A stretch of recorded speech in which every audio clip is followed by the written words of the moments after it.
Welcome, everybody, to another episode of Needs Some Introduction. In today's episode, Darren and I will be catching up on some of our travels, but also discussing a whole bunch of Tom Hardy content.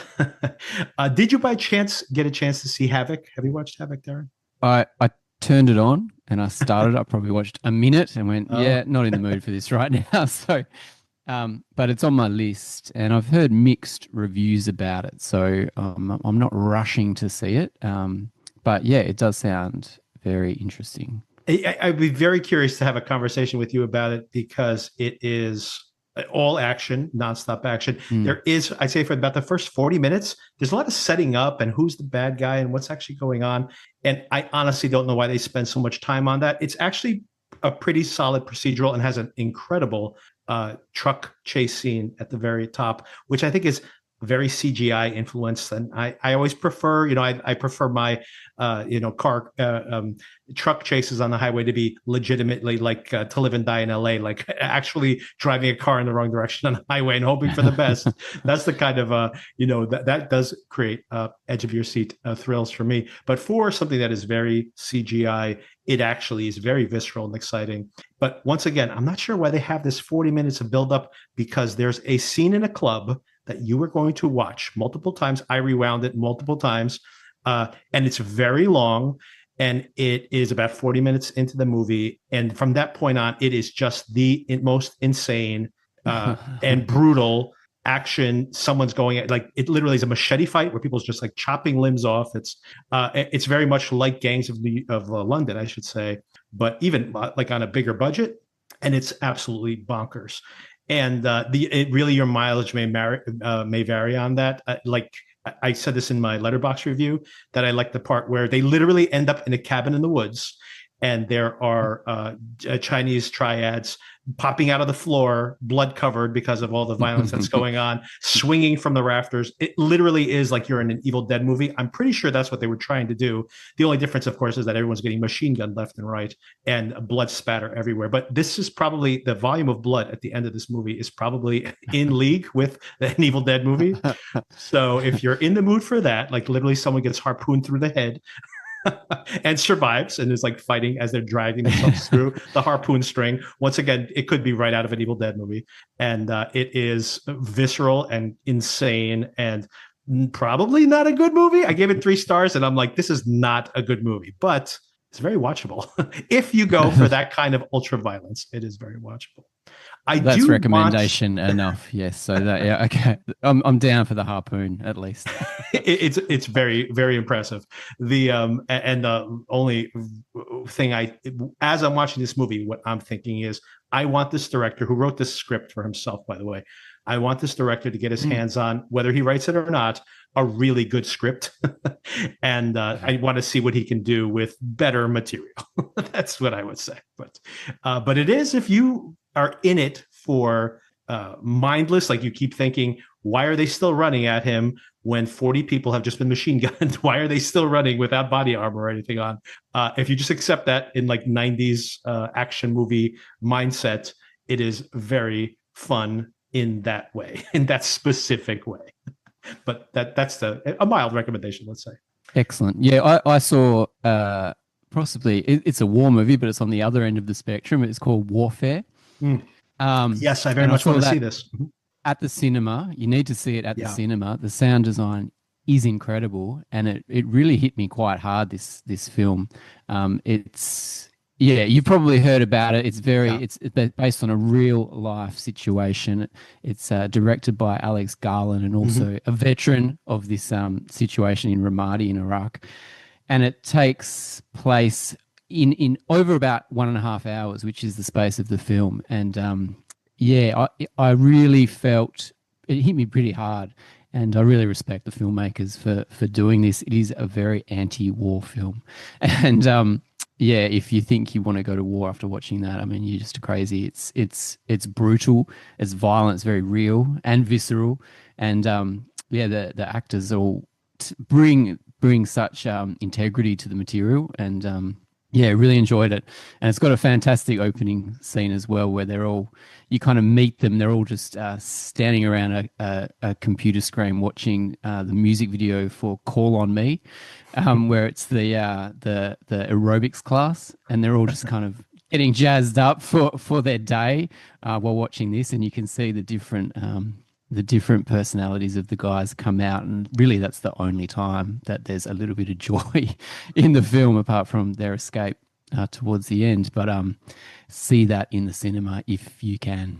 Yeah, and that is something I didn't get a chance to see in theaters. And another thing I have very much want to see in theaters is Sinners, which I assume is not doing as well overseas, just given the opening weekend. Although I've heard that in some places its box office, even overseas, like doubled week over week because of the strong word of mouth.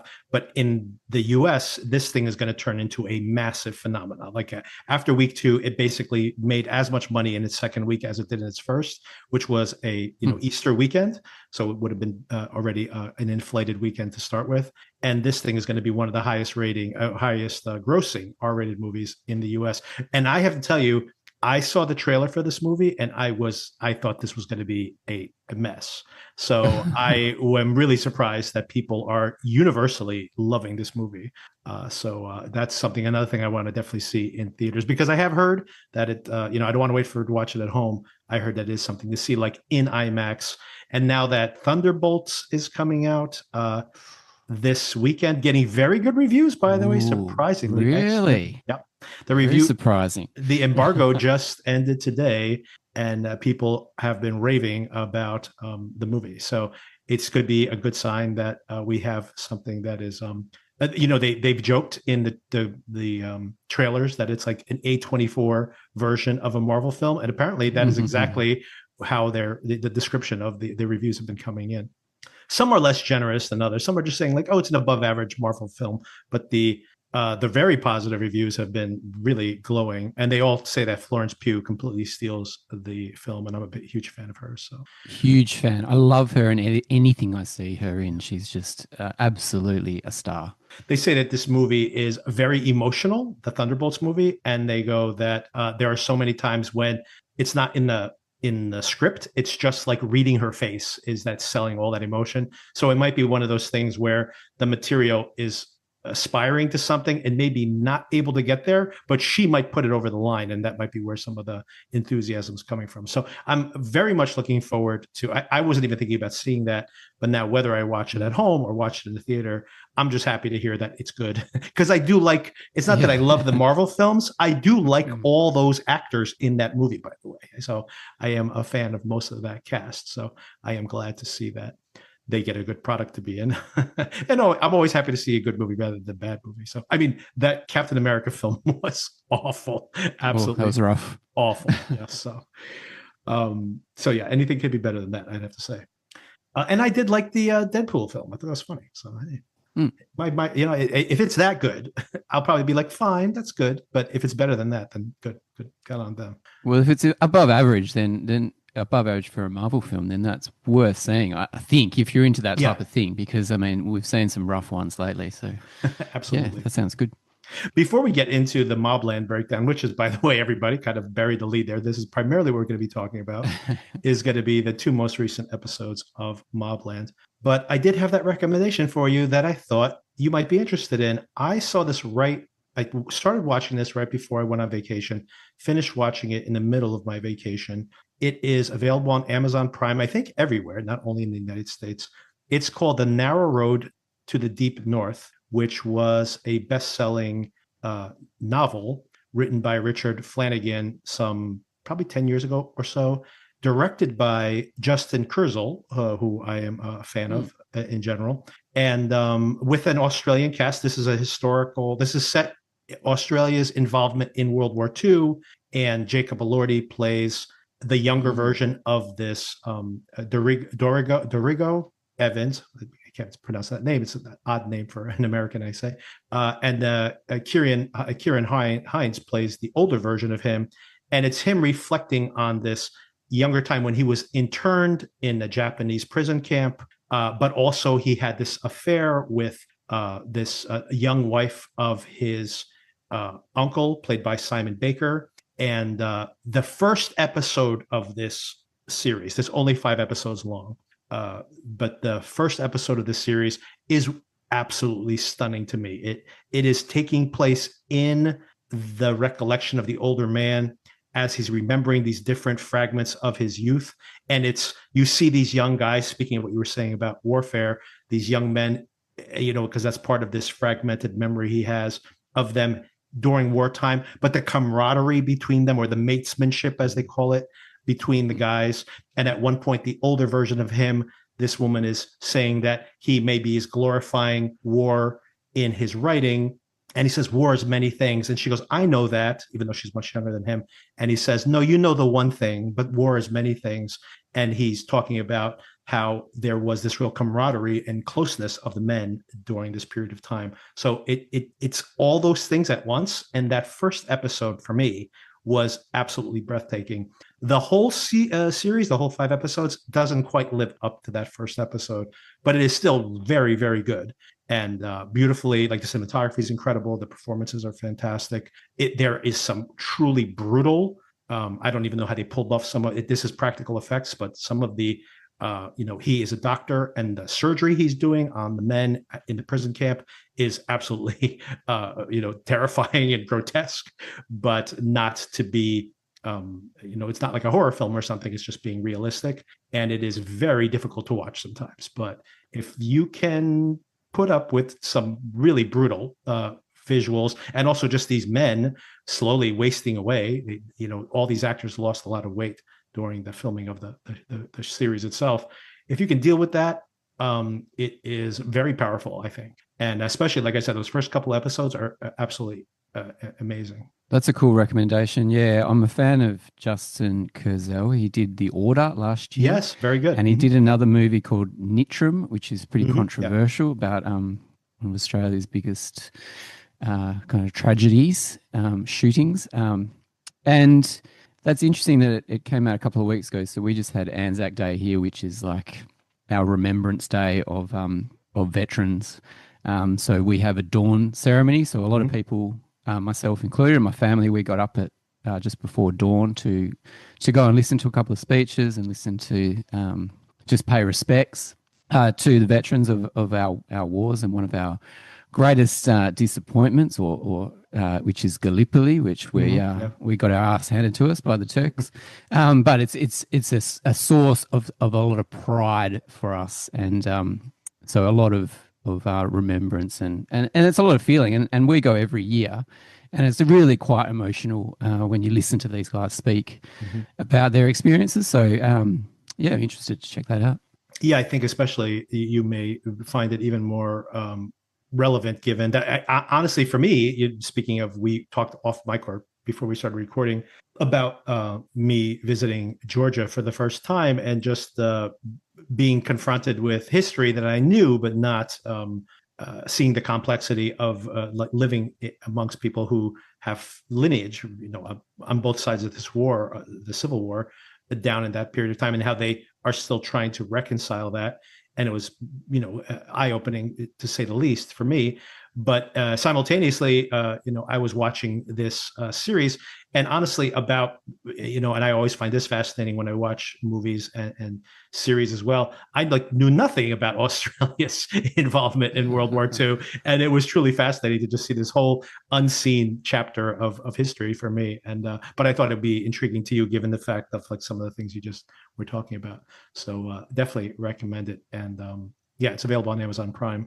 And I did want to mention also that Justin Kurzel, he has a certain miserableism that I have criticized him for earlier in his career. But I also, The Order was not in my top 10 last year. I think I saw it too late, and it probably wouldn't have been in my top 10 at the end of the year, but it was probably in my top 20. I very much did like The Order a lot. So I've liked what he's done recently, for sure.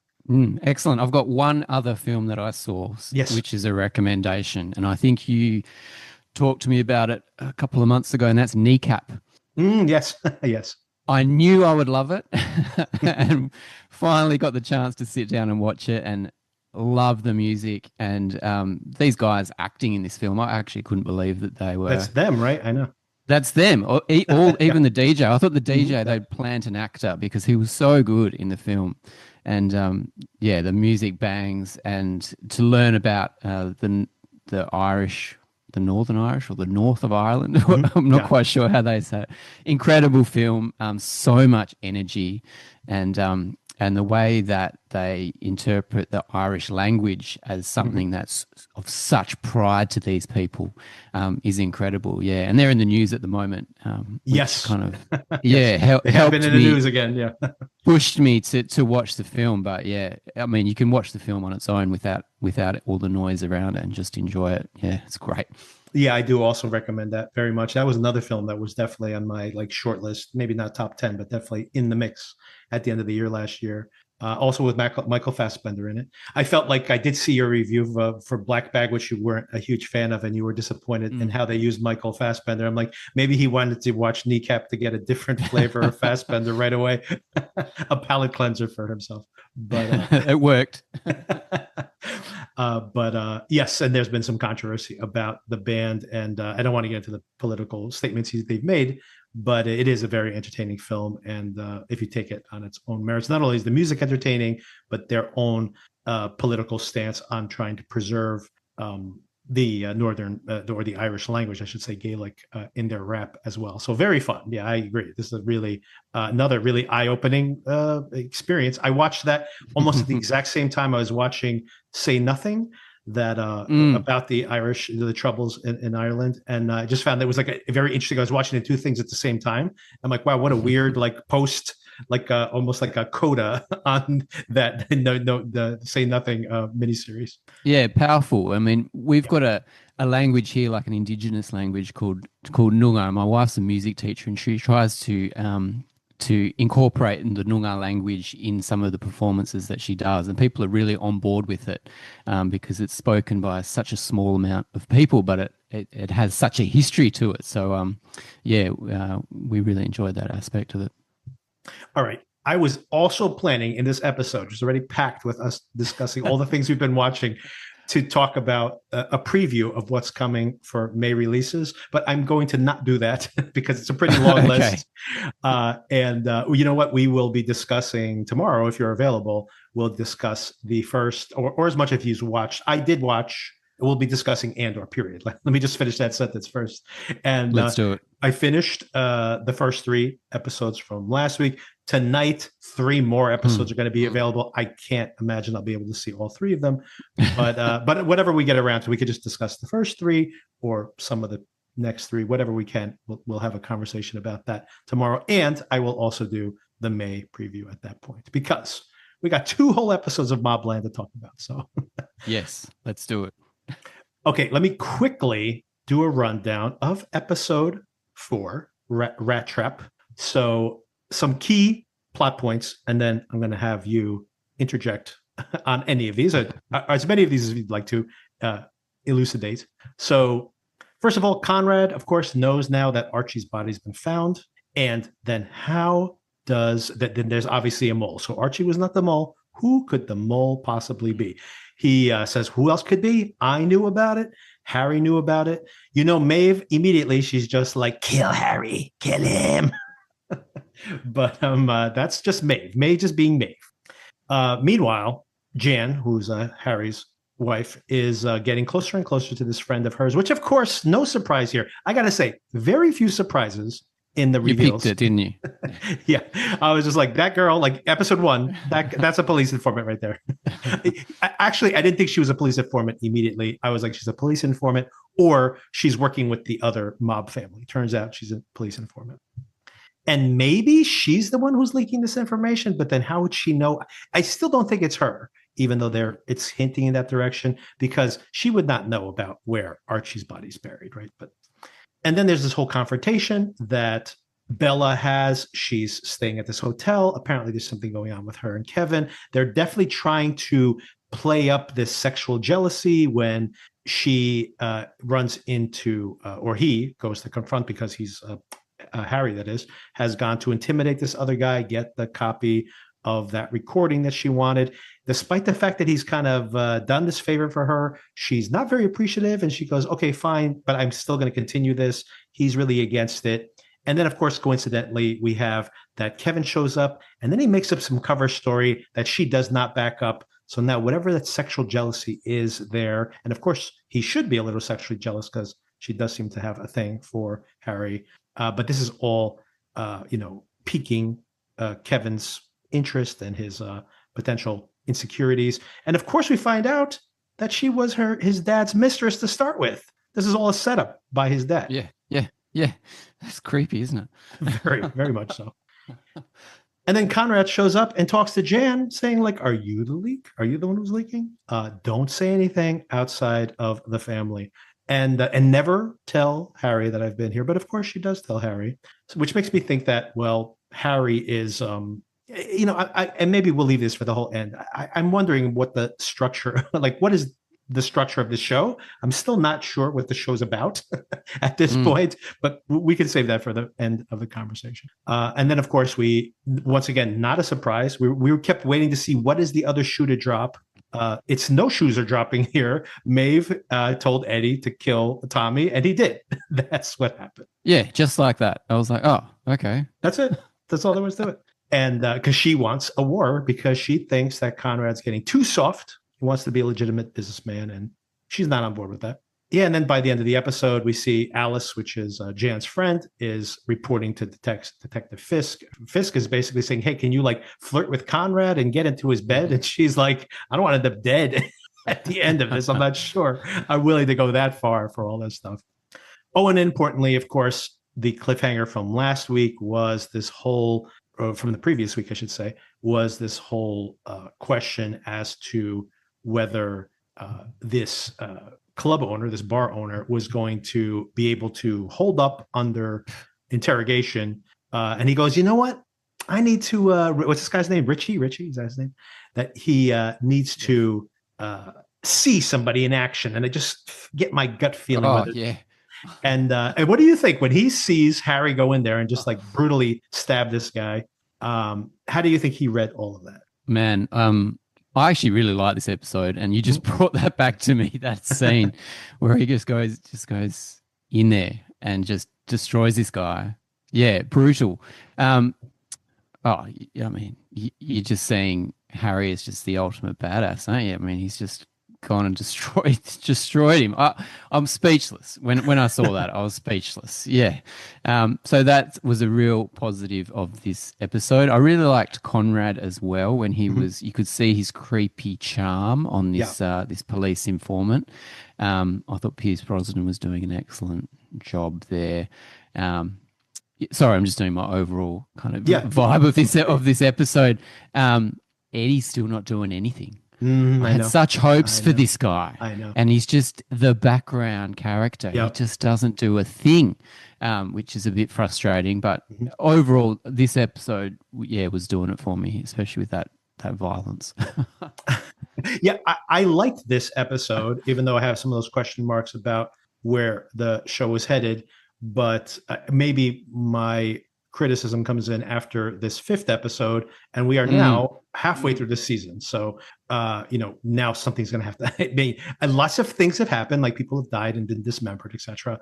But I mean, I need, when I say I need something to happen, I need some thing to I need personal stakes. That's something that I'm interested in occurring, because like if Mave gets killed or something, I really don't care. If Eddie gets killed, I really don't care. But and maybe the show thinks I do, but I don't care. So I'm kind of curious to know where those stakes are. I mean, I don't want anything bad to happen to Harry's wife, and I'm curious to see if Harry gets fed up with trying to solve all these idiots' problems.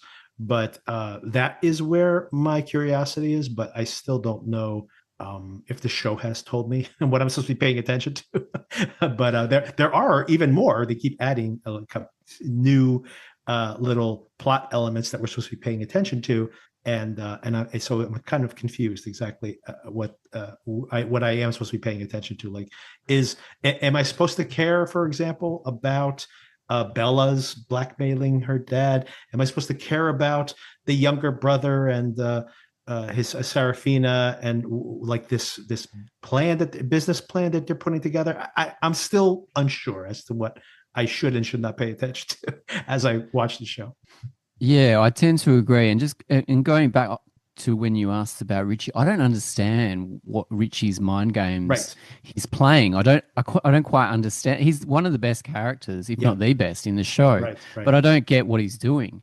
And poor Jan, I do love Yeah. Jan as well, and she's just gonna. I don't think it's gonna end very well for her. Right. She's gonna keep going to the therapist by herself. Yeah, If and also she's lucky. if she's lucky, and also the Antoine business, that was great too because it's Harry doing his thing, and I just love Right. seeing Harry do his job successfully. Right. And he's the way he just goes, this is how it's going to go. You do what I say, Right. and it's all going to go away very quickly. If you don't do what I say, you're going to get hurt. And I just love it. I can see Tom Hardy do that all day. Yeah, it always reminds me of like the cowboy in Mulholland Drive, where he just tells Justin Theroux, he says to the director character, he's like, if you do what I say, you'll see me one more time. If you don't do what I say, you'll see me two more times. You don't want to see him two more times. And by the way, the opening song of this show is so good. I love it every time. So good. I actually don't register the visuals. I think the visuals do come into each episode. There are scenes from each episode in the opening titles, but I just love the song. And coincidentally, I heard a trailer for Havoc, and they used the same track with Tom Hardy. So it's like someone's playing off each other there. Yeah, I'm sure that Netflix saw that working, and they're like, okay, hey, we'll do the same thing. Yeah, wow, brilliant minds. Right. They're an indie band. I mean, what does it cost to license that music? It's probably not that much. So, like, sure, let's put it in here. It worked once with Tom Hardy's face on the screen. Let's do it again. Such a great track. Yeah, it's fantastic. I love it. Did you have anything else to say about that episode before we can move on to the next? I didn't. Just that I was in it. The vibe was good, and I was like, okay, I like this kind of slow moving action. Yeah. And then we get to episode 5, and I'm not on board at all. Agreed. Oh, that's the one thing I forgot, of course, to mention at the end of episode 4 is that Harry calls up Kevin and says, "Hey, we're I think he bought it. I think we're in the clear. However, he had one more request, and that request, of course, is to come to Tommy's funeral, which is a cool setup." Yes, I agree. But then what we get in this particular episode, once again, I'm confused as to what I'm supposed to be paying attention to. And also just the structure of this whole episode. We have this council where they're talking about, should we go? Should we not go? Would he kill us in public? There's the media is going to be there. I'm like, I think it's pretty clear he's not going to murder you guys at the funeral. So, but they still smuggle bombs and, grenades and guns in there. I mean, I guess you should, just in case if he's so despondent about the death of his son that he decides to go totally bananas, then you probably want to have your own grenades as well. And they do smuggle some grenades in. Fisk is there. The detective has turned up again. He's becoming more and more relevant to the plot. I think he's going to continue to be a bigger and bigger plot. He's already, he's obviously working with his informant. He's trying to pressure her to get closer to the family. He's already reached out to Harry. So there's, he's working this from two different directions. Oh, and then this is, and partially my issue here is I don't understand, like the Mave, Eddie. They're two characters that I don't find that interesting. And I don't understand, like you were saying before, I don't understand where their mindset is. Eddie has basically, by following his grandmother's lead, granted, has obviously set this, war in motion. And then he is disrespecting the family, to their faces during the funeral of the person that he's killed. And Mave obviously does not care at all. She gives no F's at all about starting a war. As a matter of fact, she cannot wait for the blood to start flowing. And I don't understand where her head is at. Don't get me wrong. I mean, I understand that she wants to continue to be a mobster. She doesn't want to have, for whatever reasons, does not want to have to luxuriate in the wealth she has. She wants to keep being the girl she was when she met Conrad and they were, killing people and building this empire to start with. So I understand that aspect of her, but she could be smarter about this. Like, you don't just, blow people up nilly willy and murder their children.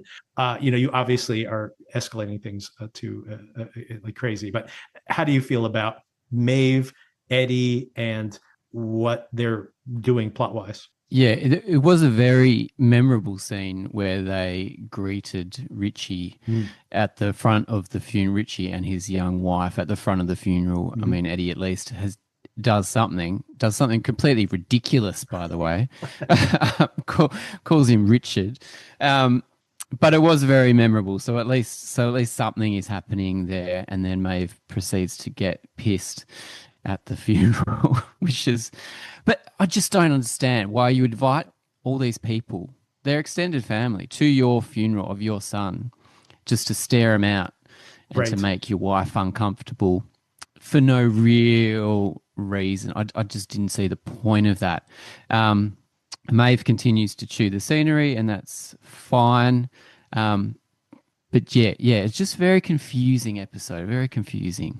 And they make Richie, who I agree is probably my favorite character in the show, they make him dumb when he hasn't been dumb. And also they make his motivations not clear, where he says, I'm glad I had you all over here and I used my spidey sense while I was questioning everybody. So now I know for sure that it was your son who killed Tommy, but I'm gonna let him walk out of here. But if I see him out in the wild again, he's got a target on his back. And okay, fine, but is Richie just going to be okay with this person butchering his kid, and he's just going to be like, okay, I like it's okay, like we have a temporary peace here. I don't understand where his head's at. Like I mean, they did at least at that moment be like, oh no, we'll drive you home. Don't worry, Eddie. So there is like a moment where they're trying to use the fact that he's high and that they're doing some tough guy talk there to potentially get him one on one, and maybe something bad would have happened to him in that particular instance. But it still seems like pretty convenient that he's just going to be okay all of a sudden that this guy murdered Tommy. Like I don't get it. Yes, I agree with you. I did enjoy Eddie and Harry up in the bathroom, Yeah. up in this.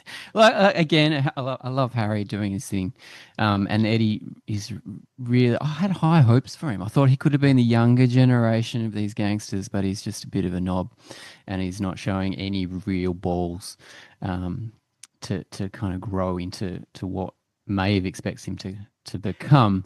And yeah, I don't like Richie being dumb, and I don't like him being less powerful. I want him to be very powerful because he's the head of a family, of a mob. So you'd want him. He has to get there somehow. And what he just lets this guy go. Well, if I see him out, he's a goner. Well, why don't you just kill him now? I mean, that's Right. what we want. Right. Yeah, and I don't understand. Like, I mean, they could make like an eye for an eye deal, being like, okay, well, exactly. you can walk out of here right now. Your son's kind of a piece of shit. You probably don't like him that much anyway. We could call it even right now and make them, do some kind of trade there, or at least threaten that. And it just seems like he's backs off. It just doesn't make any sense given the particular context. It just is just strange. Like I don't understand why people are making some of the decisions that they're making. It seems to be just to move on to the next scene, but then you didn't have to have the whole family invited there in the first place. So that's the whole other part of it that just seems odd. What did you make of, by the way, the fact when Harry tells Eddie in the bathroom, at least go down there and be a man, or act like one, or pretend to be one, or whatever it is, and he has that tear running down his face. So I think they are trying to indicate that Eddie is not just this complete and utter piece of garbage. But I'm pretty unconvinced at this point. They're not giving me much to work with here. I don't think I picked up on the tear. Yeah, they're really not. And it seems like they've dropped the story of the cleaner. Oh no. Okay, so they are. They have got the story of the screw, or the old prison guard that Right. Mm-hmm. Yeah. that what's the guy's name? That Harry's friend Kevin. Kevin. Yeah. At first denies. Yeah. which is understandable, and then kind of comes around To remember, yeah. Or remember admitted this, anyway. and maybe he wants to take revenge on this guy, which is interesting to me. That's way more interesting to me than this funeral, unfortunately. Yeah, there's versions of this series that I could be more interested in. There's one where you can imagine the older generation still squabbling over this, their old territorial pissing from generations back, while the younger generation, like maybe Tommy, didn't die early on, but then Mm, Tommy and Eddie are working something out behind the scenes. That could be an interesting direction for the series to have gone in. They're the old guard and the new guard, and undermining each other in public or even behind the scenes. That could have been an interesting direction. And like you mentioned, the other one could just be that all this tough guy gangster posturing all the time, but under the covers, Kevin dealing with this trauma from his youth. So, hiding that in a way from his dad. He doesn't want to look weak. He wants to be like, I am the next guy to take control of this, family, and not trying to show any of this weakness. But the show doesn't seem to care about that. But then they have scenes that, a perfect example, like you said, is Harry mentioning it to Kevin, and Kevin being like, "I don't remember that guy," and he's like, "Really? How could you not remember him?" Because of course he knows what's yeah. happened. And then of course he goes, "You know what? I did remember that guy. I." Hadn't thought about him in such a long time. And now it seems in this particular episode that maybe he had forgotten it for real. And I'm Mm. like, really? Like, it seems like something you wouldn't have forgotten. I mean, even you might have suppressed it in some way. But then, of course, like you said, now it looks like there's probably going to be a lot of follow up on that. He's going to want to get revenge and is going to dig up some emotional issues he has. But once again, the show suddenly puts this in the mix, and I'm really confused as to what I'm supposed to be paying attention to, especially with we have to worry about Harry's marriage to to Jan. Jan, and Mm. the and whatever's going on within the marriage of Conrad and Mave and Kevin, and how whatever his relationship is to Harry, there that they have this like long-standing friendship, and maybe that's why Harry is in the fold in the first place. So we have all that stuff, but then we literally have the final moments of this episode is by the way, Nick Cave, what is it? People just are no good. What's that song? People Oh, just okay. Yeah, I didn't clock that. Right. Yeah. yeah, people just ain't no good. People just ain't no good, which is a great song, by the way. But yeah, so to this, while Nick Cave is playing on the soundtrack, we have Mave follows through with Plan B finally and blows up Eddie's wife, which of course was what she wanted to do from the start. And because of course she had been very crudely confronted by her during the funeral, basically she had mocked her age, and of course that was just one more thing. I mean, she wanted her dead anyway. She had suggested murdering her 2 episodes ago, and now she's just followed through and done it. She So did. yeah, That's right. She did get mocked. Yeah. Okay. That's yeah, funny. he said like, how could But Conrad sleep with that thing, right to her face, by the way, like right to her face, like really so harsh. brutal.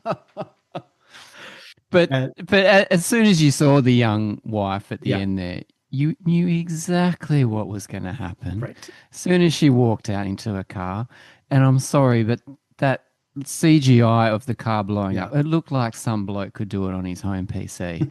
That was not, they didn't even blow a car up. right. Surely you can blow a car up for this show. Maybe not in that location because of maybe the house that they were using, Yeah, but you could okay. still make it more convincing than that. Come on. It was very disappointing at the end there for me, I've got to say. And as you mentioned earlier, this whole story with Serafina and Yeah. the other brother, Hmm. why should I care about this? What is actually going on there? Yep. Make it a little bit more interesting for me to grab onto it. I got no idea what they're going for. There are multiple plot threads here that are, yeah, I'm confused as to how they're going to tie into something, in it close the loop in some way by the end of this season. Or if not, then are these supposed to be like threads for next season or something? I'm like, I don't know. Like when you have like you are on the verge of a full scale war. At this point, you've murdered this guy's son and now his wife. And like, if he's going to be like, so Mave was just like, wait a second, let's kill the son. That didn't do it. Okay, let me kill the wife too. Let's see if that gets him going. And like, so now there's going to be a full on war. And I guess Mave just assumes that they're going to win this war and not take too much collateral damage to be effective. I mean, this seems like a terrible plan. And Conrad is not running a tight ship here at all. He needs to rein her in big time. But I don't understand at all. Like, and it's a little unconvincing to me that these people are successful gang running their operation the way they do.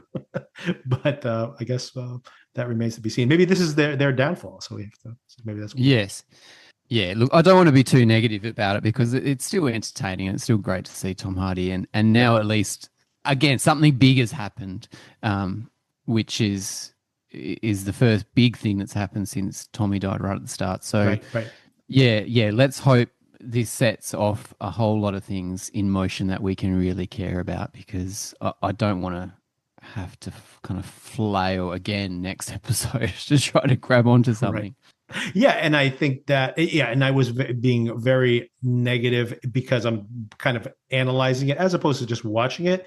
And when I watch it, they keep these other, elements of the plot going so that these other characters have stuff to do. So I understand that aspect of it. I'm just being overcritical over how they've structured the plot of the show, but I do find it entertaining. Even though it's a little bit of a generic, I have to say this is a pretty generic version of a gangster series. And I think that's where I was saying, like, I don't really know what the overall goal of the show is yet in, like if it's just going to be run-of-the-mill story. And there are enough things in there where I do think some other elements of this are going to pay off. I just don't know what that might be yet. And maybe that is all intentional, right? So intentionally keeping things kind of on the back burner that will pay off later in the season. We're only halfway through, but So I mean, let's just talk about like what you suspect that. I mean, I guess we are going to be in full on gang war next week, I would assume. No, got to be, and I want to see more of Harry's his mechanic friend, her, and his offsiders, because I mean, if you're having a war, you need soldiers, right? And we haven't really been introduced to too many apart from these guys. They have these two. That's all they need. That's it. They're so good. That's all they need. And I've enjoyed seeing them before, so I want to see them do some cool shit again. Yeah, the cops are definitely going to be now, even obviously they're already putting them under a microscope, and now this thing is going to boil over. But they're going to be watched by the cops. So, of course, the cops are going to try to rein it in as much as possible. So I do think that there's going to be the power balance is going to be between the two gangs and the police as well. And who knows, maybe like they talk about the Mexicans being in that no man's land in between. Maybe they see weakness during this gang war and then they make a move. So there could be other elements. Although, honestly, I think if that's going to be the case, they would have at least introduced them at this point. Yes. But I think, it all remains to be seen. But I definitely think the cops are going to be a bigger part of this. They're going to be trying to crack down this investigation and obviously tamp down any kind of full-on war.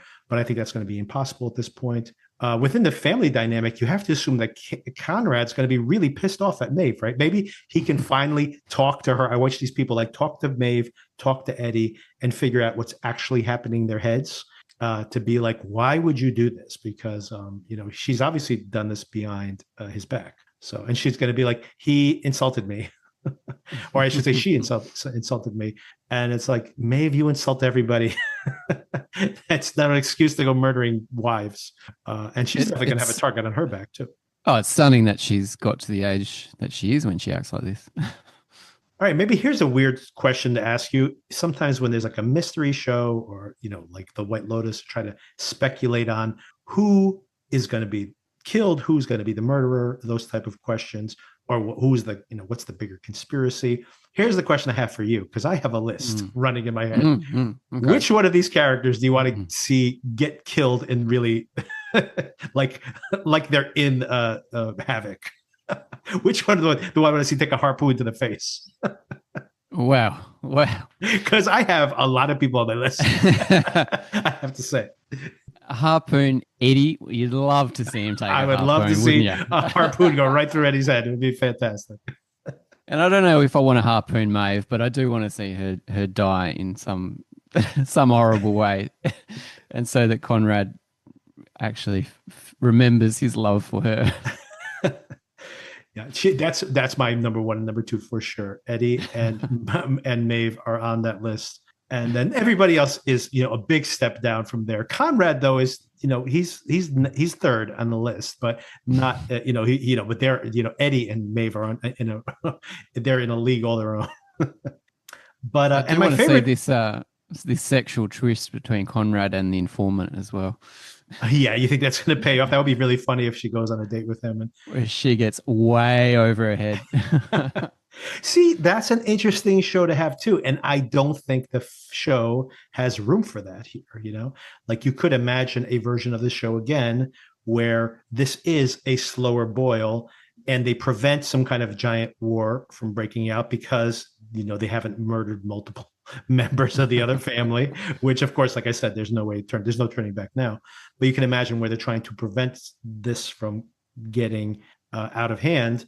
And in the meantime, she does start a relationship with Conrad, and now she's falling for him, but also investigating him. Right, all these things are very interesting elements. The show doesn't seem to care about them as much as I do. But it's a much more straightforward series, but with relatively little action in it, given all that. So, and he's got form. Conrad's got form because Kevin says how Conrad's got seven ladies, and he's always got these ladies on the go, but we haven't really seen any of them. Yeah, true. Yeah, I mean, maybe he's maybe a handful, maybe, or maybe he's like very discreet. He could just be very discreet. We don't know what he does with all this time. Although he does seem to be with Mave, especially recently. He's been with Mave all the time. But maybe that's not how it is normally. Maybe this is where her bitterness comes in.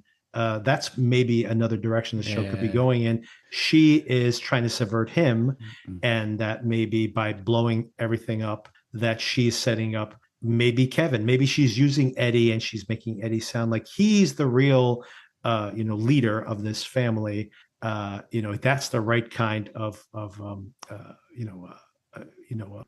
boss that we need here, mob boss they need for the family.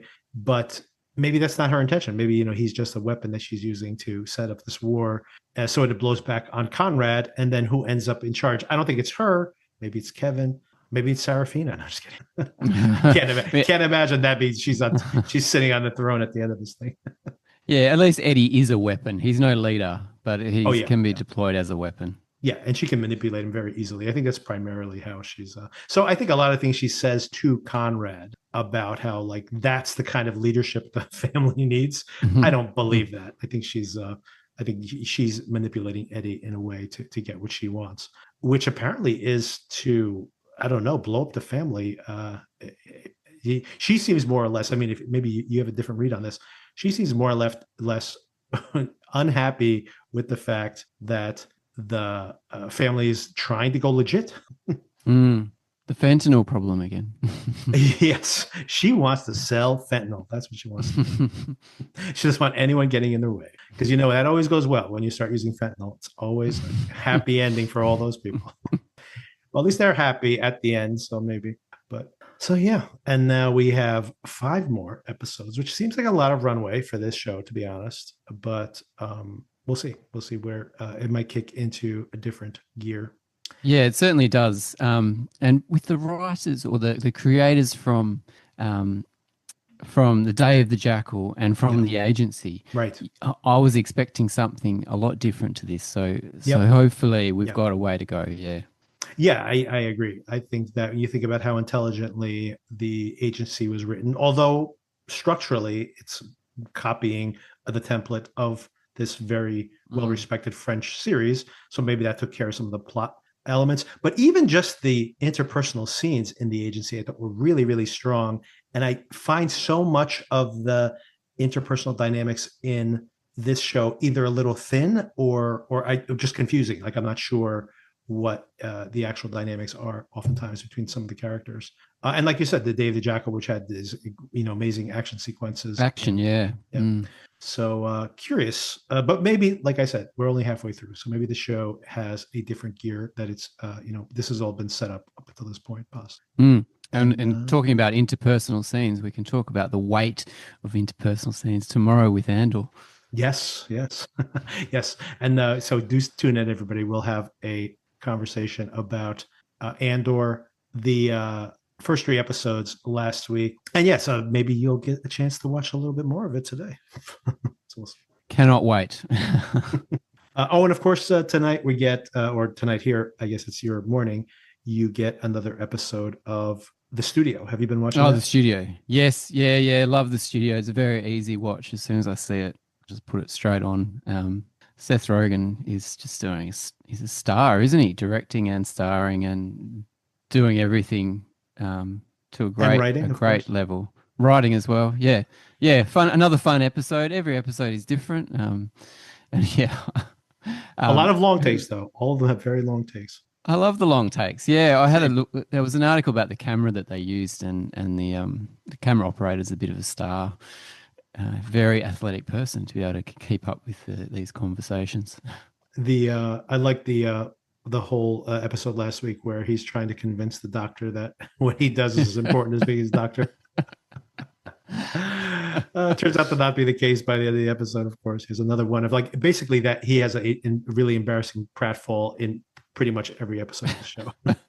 Yes, and yet another one here. He must have some bruises from these stunts, surely. Yeah, he's not a small guy. No. Although he's smaller than he was, but yeah.